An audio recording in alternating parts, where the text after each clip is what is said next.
शिक्षा मंत्री कंवरपाल गुर्जर की अध्यक्षता में आज कई यूनियन की बैठक जो है वो हरियाणा निवास में हुई। इस समय हमारे साथ मौजूद हैं हरियाणा लेक्चरर वेलफेयर एसोसिएशन के चेयरमैन रामफल जी। सर, आज एक महत्वपूर्ण बैठक थी। किन किन मुद्दों पर, जिस तरीके से आपका 25 सूत्रीय मांग पत्र था, कौन कौन सी मांगे जो है वो मानी गई और कौन कौन सी मांगे जो है वो नहीं मानी गई? जैसे नोमी कल्चर की डिमांड है वो हमारी पहले भी मान ली गई थी, लेकिन वो वहाँ अग्रवाल जी के वहाँ से वापस आई थी, दोबारा पुटअप की है। वो भी बात हमारी पाइपलाइन में है, वो मान ली गई है। दूसरा हमारा कन्फर्मेशन का था, वो कह दिया कि 15 दिन में आपके ऑर्डर मिल जाएंगे। उसके बाद तीसरा था कॉलेज स्कूल में जो लेक्चरर और हेडमास्टर हैं उसकी रेशो हमारी 80-20 की है। जो हमने डिमांड है हमारी 98 और 2% की बनती है, तो हमने कहा कि उसमें 95 तक या 90% तक हमें दे दी जाए। उसमें कहा कि इसके बारे में पाइपलाइन में है, इसकी बात करेंगे वहाँ ऑफिस में बैठ करके। वाइस प्रिंसिपल की डिमांड की है, उसके ऊपर सहमति बन चुकी है। क्लस्टर लेवल पर साइंस होगी, जहाँ पर 6 पीरियड हिंदी के थे, 8 पीरियड इंग्लिश, 6 पीरियड इंग्लिश के थे और साइंस उसके मैथमेटिक्स के 8 पीरियड थे, वहाँ उसके 10 बनते थे। वो पीरियड की मान ली गई है, जो कि पॉलिसी के अंदर आए हुए हैं। ये बताएं कि ऐसी कौन सी मांगे थी जिन पर जो है अभी जिन मांगों को जो है वो नहीं माना गया है और कब तक जो है वो विचाराधीन रहने वाली? जैसे कुछ डिमांड ऐसी थी जो सरकार को करनी है, वो डिपार्टमेंट की नहीं है। जैसे हमें HCS से IAS के लिए एग्ज़ाम के लिए थी, या हमारी ओल्ड पेंशन स्कीम थी, कैशलेस मेडिकल की थी। ये कुछ डिमांड ऐसी हैं जो सरकार के अधीन है और सरकार को इन्होंने कहा कि हम ये पुटअप कर देंगे।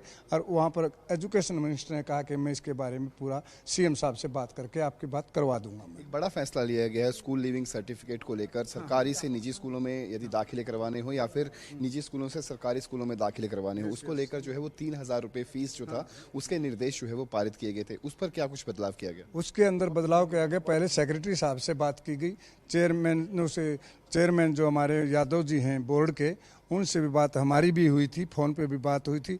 आज फिर मंत्री जी ने कल भी फ़ोन कर दिया था और आज सभी डिपार्टमेंट के बैठे, इनने कह दिया कि अब आगे ये लेटर जारी कर दिया जाएगा, ये नहीं लिए जाएंगे, उसको वापस ले लिया गया। लेकिन जिन बच्चों ने जो है वो अभी बच्चों के अभिभावकों ने जो है वो फीस ऑलरेडी अगर सबमिट करवा दी है या फिर पे कर दी है, तो उसको लेकर क्या कुछ रहेगा? वो रिफंड हो जाएगी। उसने कहा है कि 2 दिन ही हुए हैं, ज़्यादा दिन नहीं हुए हैं। कोई ऐसा केस अगर है, बात हुई थी हमारी, ऐसा अगर केस है तो वो वापस ले लिए जाएंगे। कुछ यूनियंस ने जो है वो वॉकआउट भी किया है। कौन कौन सी यूनियंस थी जिन्होंने वॉकआउट किया? कुल कितनी यूनियंस जो है वो शिक्षा विभाग की आज आई हुई थी? उन्हीं उसमें वॉकआउट तो मेरे हिसाब से कोई ऐसा नहीं है, लेकिन कुछ जैसे दूसरी यूनियन है वो नहीं आई हैं, उन्होंने डिमांड भी नहीं भेजी। वही बता सकते हैं, लेकिन हैं 1-2 डिमांड। लेक्चरर में भी कौन सी यूनियंस हैं? कुछ तो इसकी हैं, अध्यापक संघ की हैं। प्राइमरी अध्यापक संघ नहीं आया, आ लिया वो तो आ गए ना। प्राइमरी अध्यापक संघ ने विरोध किया और वो आया तो दूसरी लेक्चरर यूनियन भी नहीं आई एक। हाँ, मतलब कुल मिला के आज की ये जो बैठक रही है काफी संतोषजनक रही। बहुत ही खुशहाल दिल रही और हम इससे संतुष्ट भी हैं आज।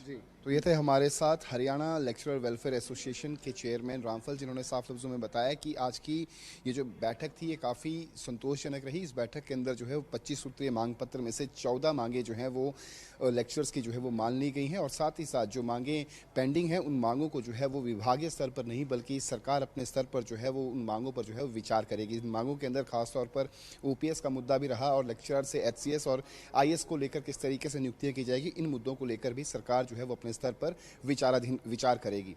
चंडीगढ़ से कैमरा पर्सन विशाल गुलाटी के साथ रवि चंदेल, सूर्य समाचार।